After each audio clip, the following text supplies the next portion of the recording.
Morning students, today we'll be dealing with Hindu Marriage Act. आज हमको Hindu marriage act शुरू करना है 1955 और उसका एप्लीकेशन देखना है. So Hindu Marriage Act 1955 and its application. Now actually this act need to be applied to Hindus, है ना? This act need to be applied to Hindus. Now actually देखा जाए तो because what is Hindu and who is Hindu that we have already studied in our earlier part of Hindu law. Now as per the section 2 provision, the application of Hindu Marriage Act 1955 is over whom? That is what we are going to see today. Now, it is applicable to any person. It is applicable to any person who is Hindu by religion. किसको apply होगा? किसी भी person को जो कि Hindu bye religion है, in any of its form और development. किसी भी फॉर्म में हिंदुइज्म जैसा डेवलप हुआ है, वो किसी भी फॉर्म में किसी भी तरीके से डेवलप हुए हिंदू रिलीजन को बिलोंग करने वाला पर्सन, जिसमें कि वीराशवा भी इंक्लूड होंगे, लिंगायत भी इंक्लूड होंगे, फॉलोअर ऑफ ब्रह्मो, प्रार्थना एंड आर्य समाजी भी.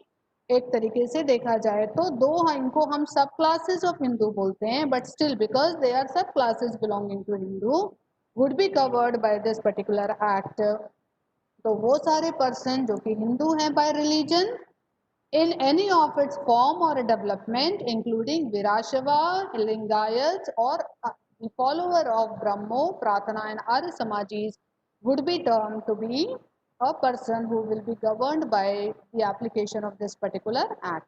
Next, to any person who is Buddhist, Jain, or Sikh by religion would also be governed by this particular law. Next, if we take into consideration that why this Buddhist, Jain and Sikh by religion would be considered, for the reason there are n number of cases wherein this Buddhist, Jain and Sikh people are being considered to be a subclass of Hindu, and therefore though they may be having the different script, they may be having the different language, but still would be considered to be a part of Hinduism only, and hence this particular act would be applicable to them. Next, to any other person who is a permanent resident of India and who is not a Muslim, Christian or Jew or Parsi by religion, and if he proves that he was not governed by Hindu law any time, then it shall be not applicable to him.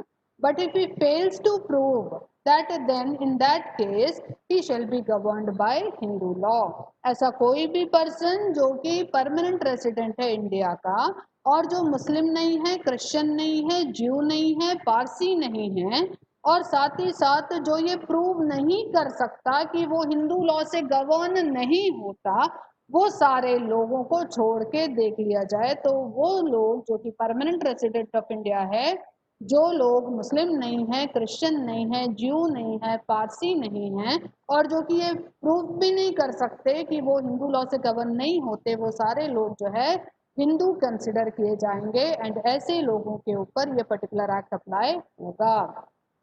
So students, I hope you understood this particular concept who would be termed to be a Hindu. So far as the application of this particular act is concerned. Now let us see next, if the central government by notification, declares that, what does the central government declares? Central government declares that if the member of any particular community belonging to any particular class would be governed by Hindu law, then in that case those particular community would be governed by Hindu law. So it would again depend upon the special tribe or scheduled tribe if been declared by the central government to be governed by the Hindu law, then in that case it would be governed by Hindu law, as here it has been mentioned. If the central government by notification declares that this Hindu Marriage Act shall not be applicable to any scheduled tribe, then in that case it shall not be applicable to them. It also means that if the central government by notification declares that the Hindu Marriage Act shall be applicable to the scheduled tribe, then in that case it would be made applicable to them. Why here word the scheduled tribe is used? For the reason that the scheduled tribe is having their own particular special law. But if by virtue of that special particular law, if they declare themselves to be governed by Hindu law, then in that case it would be applicable to them. Otherwise, they would be governed by their special law. Now, the provision of this act are applicable only to those who are Hindus. So, by the this itself, you could see the picture itself. It is very clear that the provision of this act are applicable only to Hindus, and it is not applicable to them those who are not Hindu by religion. So, students, here we have completed the application of Hindu Marriage Act, and by virtue of this particular provision, it become more clear that who would be considered to be Hindu. So, a part of the uncodified portion wherein we started that whom do we knew to be a Hindu, and this particular provision which has been provided under Hindu Marriage Act 1955 and the application of this particular act which has been provided under section 2, it makes it very clear that the Hindu means the following n number of persons which we have studied. Thank you so much for attending this session. Thank you.